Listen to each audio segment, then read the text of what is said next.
siapkan hatiku Tuhan untuk dengar firman-Mu. Ku siapkan hatiku Tuhan untuk dengar firman-Mu. Salam semua. Kita kembali lagi meneruskan pembacaan firman. Pada kesempatan kali ini saya akan membacakan firman Hakim-Hakim 6 ayat 20 sampai 40 ya, dengan judul perikop Gideon diangkat menjadi hakim. Sebelum kita membacakan firman, kiranya kita bersatu dalam doa. Terima kasih Tuhan Yesus, Kau telah mengumpulkan kami kembali di acara ini untuk mendengarkan firman-Mu ya Bapa.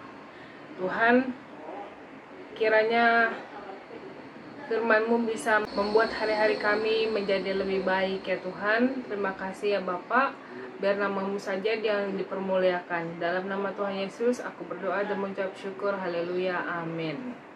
Hakim-Hakim 6 ayat 20. Berfirmanlah malaikat Allah kepadanya, ambillah daging dan roti yang tidak beragi itu, letakkanlah ke atas batu ini dan curahkan kuahnya. Maka diperbuat demikian. Dan malaikat Tuhan mengulurkan tongkat yang ada di tangannya, dengan ujungnya disinggungnya daging dan roti itu. Maka timbullah api dari batu itu dan memakan habis daging dan roti itu. Kemudian hilanglah malaikat Tuhan dari pandangannya. Maka tahulah Gideon bahwa itulah malaikat Tuhan. Lalu katanya, celakalah aku, Tuhan Allahku, sebab memang telah kulihat malaikat Tuhan dengan berhadapan muka. Tetapi berfirmanlah Tuhan kepadanya, selamatlah engkau, jangan takut, engkau tidak akan mati.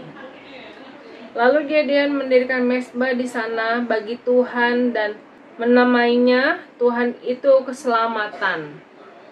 Mezbah itu masih ada sampai sekarang di Ofrah, kota orang Ebizer. Pada malam itu juga Tuhan berfirman kepadanya, ambillah seekor lembu jantan kepunyaan ayahmu, yakni lembu jantan yang kedua berumur 7 tahun. Runtuhkanlah mezbah Baal kepunyaan ayahmu dan tebanglah tiang berhala yang di dekatnya. Kemudian dirikanlah mezbah bagi Tuhan Allahmu di atas kubu pertahanan ini dengan disusun baik. Lalu ambillah lembu jantan yang kedua dan persembahkanlah korban bakaran dengan kayu tiang berhala yang akan kau tebang itu. Kemudian Gideon membawa 10 orang hambanya dan diperbuatlah seperti yang difirmankan Tuhan kepadanya. Tetapi karena ia takut kepada kaum keluarganya dan kepada orang-orang itu untuk melakukan hal itu pada waktu siang, maka dilakukannya pada waktu malam. Ketika orang-orang kota itu bangun pagi-pagi, tampaklah dirobohkan mezbah Baal itu, telah ditebang tiang berhala yang di dekatnya, dan telah dikorbankan lembu jantan yang kedua di atas mezbah yang didirikan itu. Berkatalah mereka kepada yang lain, siapakah yang melakukan hal itu? Setelah diperiksa dan ditanya-tanya, maka kata orang, Gideon bin Yoas, dialah yang melakukan hal itu. Sesudah itu berkatalah orang-orang kota itu kepada Yoas, bawalah anakmu itu keluar, dia harus mati, karena ia merobohkan mezbah Baal dan karena ia menebang tiang berhala yang di dekatnya. Tetapi jawab Yoas kepada semua orang yang mengerumuninya itu, kamu mau berjuang membela Baal, atau kamu mau menolong dia? Siapa yang berjuang membela Baal akan dihukum mati sebelum pagi. Jika Baal itu Allah, Allahnya ini huruf kecil ya saudara-saudara, biarlah ia berjuang membela dirinya sendiri setelah mesbahnya dirobohkan orang. Dan pada hari itu diberikan oranglah nama Yerubbaal kepada Gideon, karena kata orang, biarlah Baal berjuang dengan dia setelah dirobohkan mesbahnya itu. Seluruh orang Midian dan orang Amalek dan orang-orang di sebelah timur telah berkumpul bersama-sama. Mereka telah menyeberang dan berkemah di lembah Yizreel. Pada waktu itu roh Tuhan menguasai Gideon. Ditiupnyalah sangkakala dan orang-orang Ebezer dikerahkan untuk mengikuti dia. Juga dikirimnya pesan kepada seluruh suku Manasye dan orang-orang ini pun dikerahkan untuk mengikuti dia. Dikirimnya pula pesan kepada suku Asher, Zebulon dan Naftali, dan orang-orang ini pun maju untuk menggabungkan diri dengan mereka.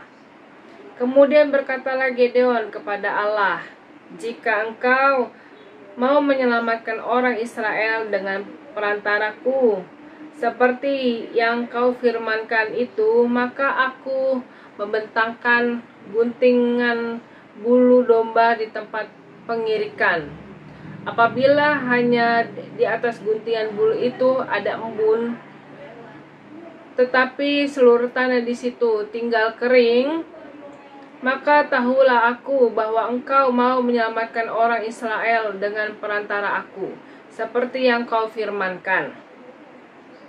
Dan demikian terjadi, sebab keesokan harinya pagi-pagi ia bangun, dipulaslah guntingan bulu itu dan diperasnya air embun dari guntingan bulu itu, secawan penuh air. Lalu berkata Gideon kepada Allah, "Janganlah kiranya murkamu bangkit terhadap aku apabila aku berkata sekali lagi saja, biarkanlah aku satu kali lagi mengambil percobaan dengan guntingan bulu itu. Sekiranya yang kering hanya guntingan bulu itu dan seluruh tanah itu ada embun."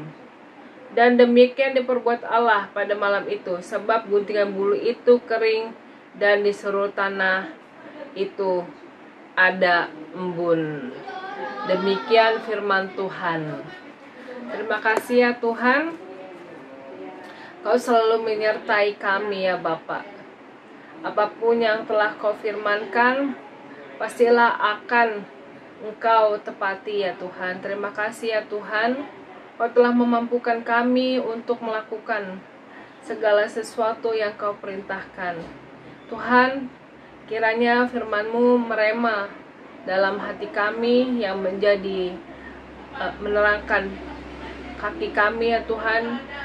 Terima kasih ya Tuhan Yesus, beracara selalu dalam kehidupan kami ya Bapa. Terima kasih ya Tuhan atas segala-galanya Kau berikan pada kami. Dalam nama Tuhan Yesus Kristus kami berdoa dan mengucap syukur. Haleluya, amin. Terima kasih semua. Firman-Mu pelita bagi kakiku, terang bagi